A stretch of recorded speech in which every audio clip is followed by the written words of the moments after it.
I just had a chat earlier today with somebody who's liable, or quite likely, to become my direct boss in the near future. There are a number of different ways things might go. But it led me to a realization, because I really had to kind of shake this idea into his head. Which is that organizations can't be treated as sane people. The larger an organization, I mean a small group, like 20 people maybe, you can know everyone well enough that they all seem to operate as reasonable people. You're never really dealing with the organizational structure as a whole. But when you're talking about something in the hundreds, thousands of people, where you have to move that whole production, whatever you want to call it, it's not something where you can make rational arguments for why you should do something. It's never going to make, as a whole, the best decisions. It's a matter of almost conning it. You have to treat the entire organization like a small child and grab the piece that you need to do something and make it do what it has to do. Maybe that's not how you should treat small children. But it is very much, you can't just tell someone, look, this is the best way to do things. Yeah, right, now you're going to do it, right? That doesn't work. You can't tell someone, I expect you to do this. You really have to make someone, you have to make that part of the organization understand fully that there will be consequences to that part, or to them personally, if they don't do it. Now, you don't have to go up to them and put a knife to their throat and say, nice neck you got. I'm thinking about redecorating. But it has to be implied. It has to be implied and understood that, yeah, if this continues, there will be action. And that doesn't necessarily have to come from someone who's above. It doesn't have to come from someone who's even at the same level. The threat, the fear, is just there. I mean, look, people would not do their work if not for the fear, in most cases, of being fired for sitting on the job watching pornos all day, right? I mean, sure, there are people who are very, very motivated and really want to do what they're doing. But most people are in their job maybe because they like some aspects of what they're doing, but there are other pieces that they really don't want to do. And that's why it's work, and that's why you're getting paid. But if you can avoid doing those things, you would rather not do them. So you almost naturally avoid doing these things the same way that, I avoid doing the things that I should do in my life, the same way normal people avoid, exercising. Well, I'm that way about everything. So it's almost as though someone as dysfunctional as I am you gotta love motorcycles, by the way. Special laws so that they can pollute both the air and the sound around them with noise for no real gain. I mean, what do we get out of it? Anyway, it's a different issue. But what do we actually gain out of having motorcycles in our world? Especially more fatalities on the road, no question. They get better gas mileage, but they don't have to follow the same emissions laws that cars which can carry 4 people or trucks that can, haul goods have to follow. Great idea. But they're cool, man. Anyway, what I was trying to hit on there is The organizations are made up of so many different people who all have their own little avoidances, things that they'd rather not do. They're not in the job because they like doing that piece of it. And you know, for me, that's pretty much everything, except eating. And no, you don't have to hold somebody's hand for every little thing. But everybody has things they just don't want to do. Maybe they don't see any point to it. Maybe there is no point to it, to tell you the truth, but it still needs to get done somehow. And that's where I think one's ability to lead comes in. You can go in and tell someone, look, I know this is stupid, and I know it's not what you want to do, but you're going to do it. And if you're in the right position, you can just put it that way. If you're not in the right position, you have to be a little more diplomatic, right? You know, you can't just say, gee, you aren't doing any work here, why am I paying you? But you can say other things along the lines of, oh, geez, you know, as an organization, we need that. Why haven't you produced it exactly? You know, we're following certain standards, and your project might not end up being able to be funded anymore if you don't resolve this issue. Now, I don't want to be in the position where I'm getting in trouble because I've just, you know, caused something that is actually important, which is your project, and we both agree that it is, to come under this kind of scrutiny and this kind of question. Why don't we just do the easier thing? You put somebody on it for a half day's work, we get this done, we get it cleared out of the way, and yeah, maybe we'll have to do this again in 6 months, but you know, it's a pretty mild cost compared to the whole political fight that might ensue over this situation. And, you know, so I think you can be pretty damn blunt, lay your cards on the table, you can even show people how damn weak you are, but you're still showing them, hey, there's going to be a risk here. I don't know what's going to happen. It could be that I lose my job, or that I get moved to another job because this is all bullshit. But are you sure? Because I'm not. You know, this is what I'm supposed to do, and this came from pretty high up in my organization, and I know you're not directly under us, but do we want that to happen? Do we want that fight to happen? We don't know where it's going to land. So, let's just get this out of the way. Guy I was talking to comes from a consulting background. I'm sure he knows a lot. But what he doesn't know is how these huge organizations work. He's used to being hired to come in and present a report on what the problems are and a particular set of options, or maybe a best solution from his viewpoint. And, you know, whatever your specialty when you're hired as a consultant, it's not on that organization. Your specialty is one very specific realm. And you can come in and say, look, I want A, B, and C. I think things would go a lot better with that. But someone who really knows the organization may well know, yeah, we tried that 3 years ago and it didn't work.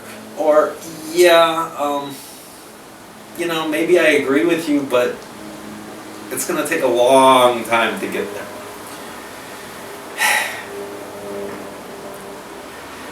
So handing things up to these people above you in a report form, expecting to be handed resources to do what you say needs to be done, isn't the way to get the buy-in. The buy-in may not be necessary.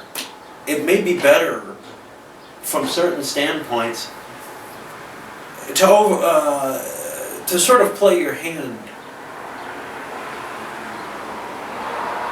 as though, I don't know, it's not really overplaying it because you're not stating, look, I know you're in trouble if you don't do this. It is making it very clear, though, what you believe the expectation on them is. And raising enough doubt in their mind that they're willing to devote the amount of effort that you need for them to put into something. Now, in some cases, that's not going to work. In some cases, you have to directly be over someone to get them to do work, right? I mean, I wouldn't be testing at all if it weren't for the fact that I had people saying, you know, these things should be tested, right? I mean, and I'm assigning you these things. Okay, that's a lie. I was testing before I was being assigned stuff. But it was very much my choice as opposed to doing what's necessarily the things that, as an organization, as an insane being that an organization is deemed correct. And I don't know, I'm just really just babbling here, I think, but to me it was sort of a realization that people are treating the organizations, or at least their superiors who are getting this influx of information from every direction and almost are a symbol for the organization, as a sane, working, decision-making device. And I think that's wrong. I think you have to game these things. I think you have to convince people, not necessarily, because you see, the people making the decisions aren't necessarily making decisions based on their best interests in that case. They maybe want to make decisions in the organization's best interest, but in a lot of ways they don't really care. The organization rewards them for certain things, and you ain't one of them. And you have to make it clear that not only do you think you should be one of them, but you think that you might be one of them if you push the issue hard. If you don't push the issue enough, you're not letting them understand that there is a real risk to themselves. It's like me going into a group of devs and saying, oh yeah, you should do unit tests. And everybody will nod their head, yep, if we had time we would. Or, you should probably start refactoring this code. It's old, it's problematic. And even if you can convince them that in the long run it will save effort, in the long run they may not even be here, they may have moved on to a different project, a different job, whatever. And in the short run, if they can produce right now, they might get that different job, different project that's better. It's not like they're calculating this and making this decision in their head. Only psychotic people like me would do that. And CEOs and such. Oh boy, do I can't say that. But, so, I think you have to try to take these things into your head, and you have to try to understand what the other person really, what their influences are, and they'll tell you. I mean, if you're, this may be cultural, but if you're blunt with someone from the US, usually they will be completely blunt and tell you exactly what their motivations are and exactly what their feelings about the situation are. As long as it's not in writing, you know. I mean, again, it's only us crazy people who put it in writing. But that's not the same in every culture, and that's very clear. Some cultures are very used to a completely hierarchical system, and such systems, I think, have real weaknesses, because you have to filter all that information up to the very top, or to their gatekeeper, who's the actual decision maker in that section.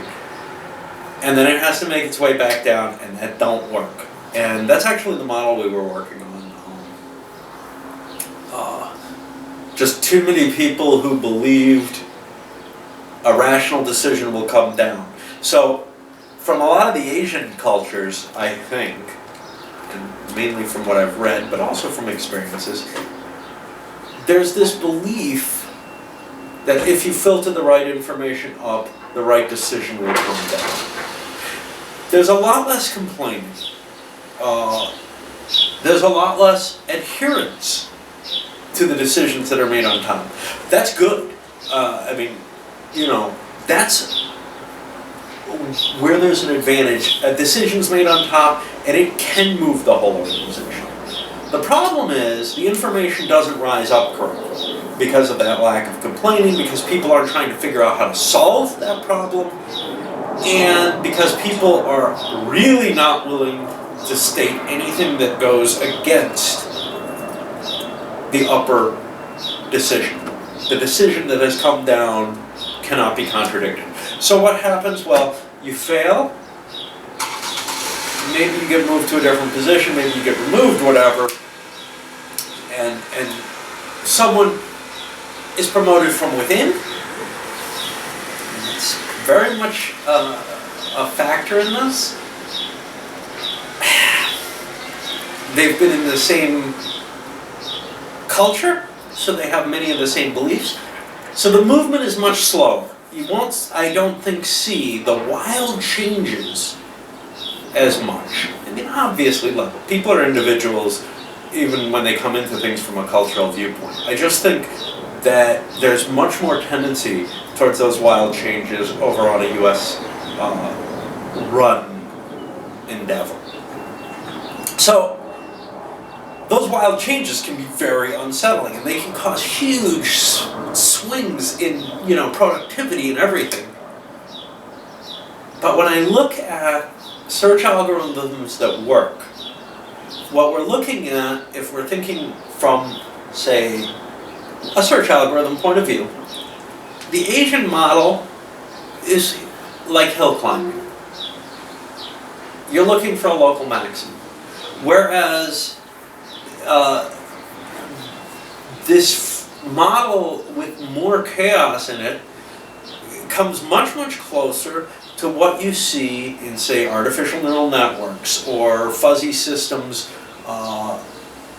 or genetic systems, where there's this perturbance put into it to make sure you don't get caught in a local maximum. Now, does that apply? I think so in the end. I think that these more open, more direct cultures are going to, in the long run, I mean, they certainly have for the past few hundred years, but I think in the long run they've got the advantage. I really do. If we look at, say, organisms and their complexity and effectiveness, it's the ones that use sexual reproduction, which is very much like a genetic, it's like genetic algorithms are based on this, largely, in order to find these niches. Sure, there certainly are very, very much more simple organisms that use simpler systems and have reached their position and probably will be the hardest damn things in the world to ever kill out, but they will never reach the same heights, I think. I doubt that asexual slime molds will have the same kind of poetry and art that humans have managed. Is that a fair comparison? I don't know.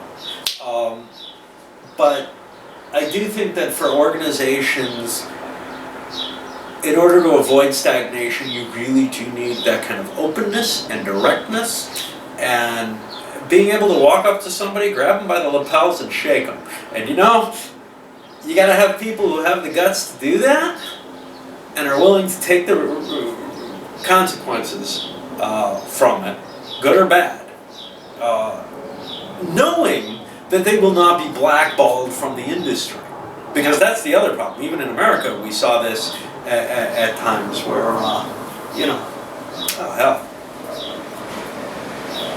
Some of your thoughts don't conform with the beliefs of the system. And that was actually, anti-communism, I think, was a move towards a more Eastern view of how to run things, actually. All right, I'm going to close this one out, and I hope people get some enjoyment out of it, and maybe out of my new style.